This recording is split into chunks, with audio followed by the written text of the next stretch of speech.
विनाशकाले विपरीत बुद्धि। लेकिन वहीं राकेश त्रिपाठी जी, दूसरी तरफ एक पत्र जारी किया गया है जिसमें यह कहा गया है कि आप लोग चुनावी फायदा लेने के लिए दरअसल ये कर रहे हैं और आधे अधूरे मंदिर का आप लोग उद्घाटन कर रहे हैं। ये आप लोगों ने पॉलिटिकल इवेंट बना दिया है।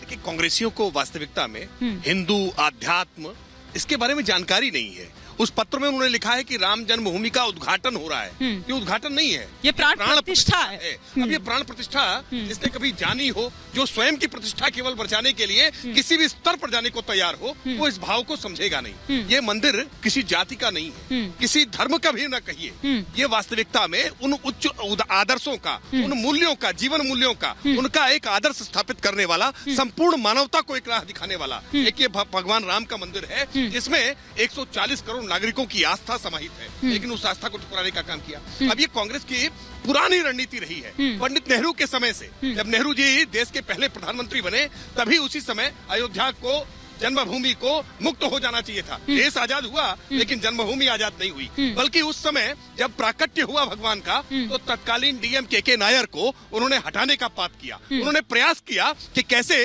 अयोध्या में राम जन्मभूमि पर पूजा न होने पाए। हर संभव प्रयास किया है कांग्रेस ने कि कैसे अयोध्या में भगवान राम की प्रतिष्ठा को हानि पहुंचाई जाए। लेकिन सारे प्रयास विफल हुए और आखिरकार सत्य आज सबके सामने निखर कर सामने आया है। प्रभु राम लला का दिव्य और भव्य मंदिर बन रहा, लेकिन ये स्वीकार नहीं हो पा रहा इनसे। इसलिए अभी भी लगातार वेदना में, उसी तरह से जैसे त्रेता युग में, सतयुग में लगातार असुरी शक्तियां जो थी ना, वो यज्ञ में अस्थियां डाल करके विघ्न बाधा उत्पन्न करने का प्रयास करती थी। ये वही असुरी शक्तियां हैं जो आज तमाम प्रकार के विघ्न उत्पन्न करने का प्रयास कर रहे हैं, विवाद उत्पन्न करने का प्रयास कर रहे हैं। लेकिन 140 करोड़ भारतीयों की, नागरिकों की आपकी भावना को ये ठेस नहीं पहुंचा सकते। भव्य राम मंदिर का उद्घाटन जो प्राण प्रतिष्ठा के रूप में है, वो निश्चित तौर पर होगा। उसको कोई रोक नहीं सकता है। ये आए और नहीं आए, किसी के आने न जाने से ये कार्यक्रम रुकने वाला नहीं है। कह रहे थोड़ा इंतजार कर लेते। रामनवमी से अच्छा कौन सा और मुहूर्त हो सकता था? देखिए, मुहूर्त तो साधु संतों ने निकाला है। हाँ, तो साधु संतों ने निकाला है और बड़े विचार विमर्श करने के बाद निकाला है। आपने एक सवाल पूछा कि मंदिर पूर्ण नहीं हुआ है। इस चराचर जगत में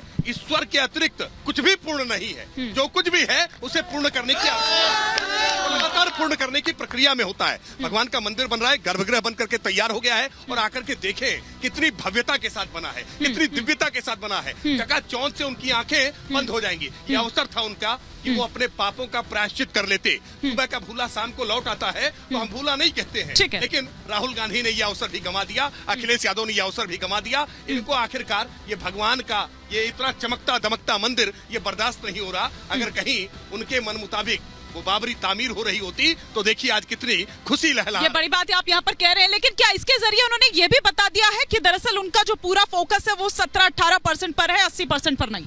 नहीं, देखिए, ये न 17% पे है, न 18% पे है। शुद्ध रूप से कभी नहीं चाहते थे मंदिर का निर्माण हो। ये रामद्रोही हैं। इनको कहते हैं कि ताला तो हम ही ने खुलवाया है। ताला खुलवाया, बंद किसने करवाया? इतने निहत्थे राम भक्तों की सीना गोली से चलने किसने किया? इतने वर्षों तक राम को टेंडर में किसने रखा? राम को काल्पनिक किसने कहा? जब मंदिर का आदेश आया तब ये काला तिरपाल पहनकर मातम क्यों मना रहे थे? हाय अल्लाह, हाय अल्लाह, हाय बाबरी मेरी चली गई, हाय बाबरी मेरी चली गई। छाती कौन पीटा था? हम पीटे थे, वो पीटे थे।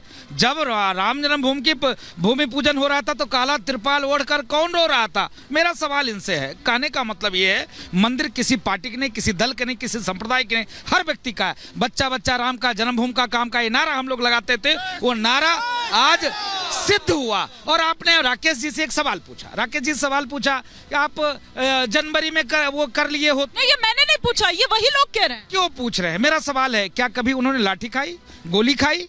कभी उनको पीड़ा हुआ? नहीं हुआ। विषय ये है कि कहां से खाएंगे? वो तो कह रहे हैं कि वो सही था जो हुआ। वो तो कार सेवकों को भी अराजक तत्व बता रहे हैं। हाँ, कितनी दुर्भाग्य की बात है, हमारे शहीद कार सेवक को अराजक तत्व कहना निंदनीय है। इस सनातन में ही संभव है।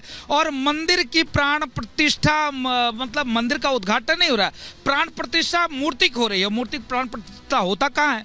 गर्भगृह में होता है। गर्भगृह बन के तैयार है, उनको आना ही नहीं है तो ये बहाना बनाना है। क्योंकि आएंगे तो उनको पता है कि उनका अब्बा जान नाराज हो जाएंगे, तो अब्बा जान की चिंता है, वोट की चिंता है। कांग्रेस के भाई आए।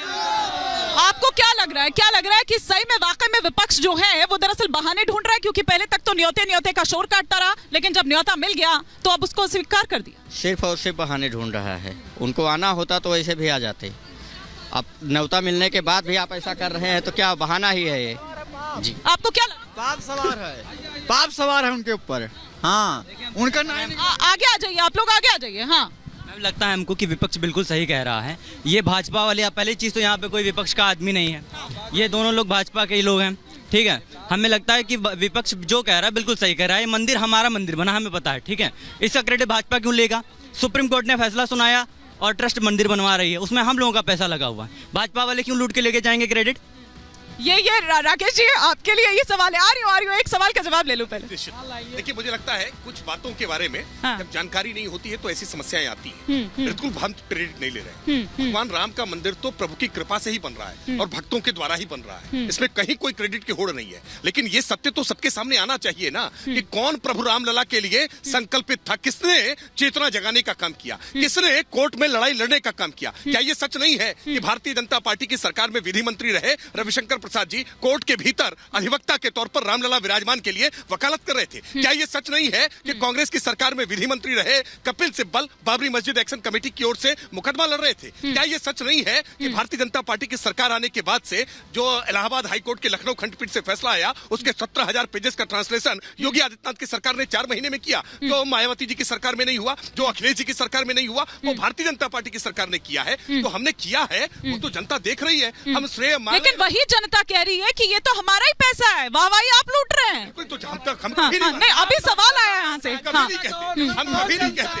ये जनता का ही पैसा है, ये जनता का ही पैसा है। राम भक्त का वंशज बोल रहा है, आप बताओ। आप इनको नहीं नहीं नहीं नहीं नहीं ये भी तो जनता नहीं, जनता जनार्दन है। ऐसे लोगों ने राम भक्तों की सीना गोली से जल नहीं किया। मैं पूछना चाहता हूँ, कई रुपया राम जन्मभूमि में दिया है इसके बापों ने? इसके बाप ने राम को काल्पनिक कहा, इसके बाप दादाओं ने अंग्रेज का चाटुकारी किया, इसके बाप दादाओं ने अल्लाह अकबर करके नारे तकदीर करके राम भक्तों की सीना गोली से चल नहीं किया। आज ये राम नहीं नहीं नहीं, लेकिन अगर वो सवाल करते हो, हाँ, एक करके अनुराग ओझा जी, ये सब रावण की औलाद है, ये सब राक्षसों की औलाद है, आप पत्र ये सब आतंकवादियों की औलाद है। नहीं, आप इस तरह से नहीं कह सकते, इस तरह से नहीं कह सकते। अनुराग जी हाँ, नहीं ठीक है, एक करके ठीक है। मैं ये कहना चाहता हूँ कि कांग्रेस पार्टी नहीं आ रही है, बहुत अच्छा है। उसकी विधाता ने मति भ्रमित कर दी है, उसको करपात्री जी महाराज का जो श्राप है वो फलित हो रहा है, वो नहीं आ रही। हमारे यहाँ जब कोई शुभ काम होता है तो गो हत्या करने वाले, साधु संतों की हत्या करने वाले ऐसे हत्यारों को हम देखना नहीं चाहते हैं, है ना। जब कोई शुभ काम होता है तो हत्यारों को नहीं लेना चाहिए। ठीक है, बाबाओं की दाढ़ी उखड़वा दिए थे कांग्रेस वालों ने। सुन लीजिए, एक सेकंड सुन लीजिए। सवाल है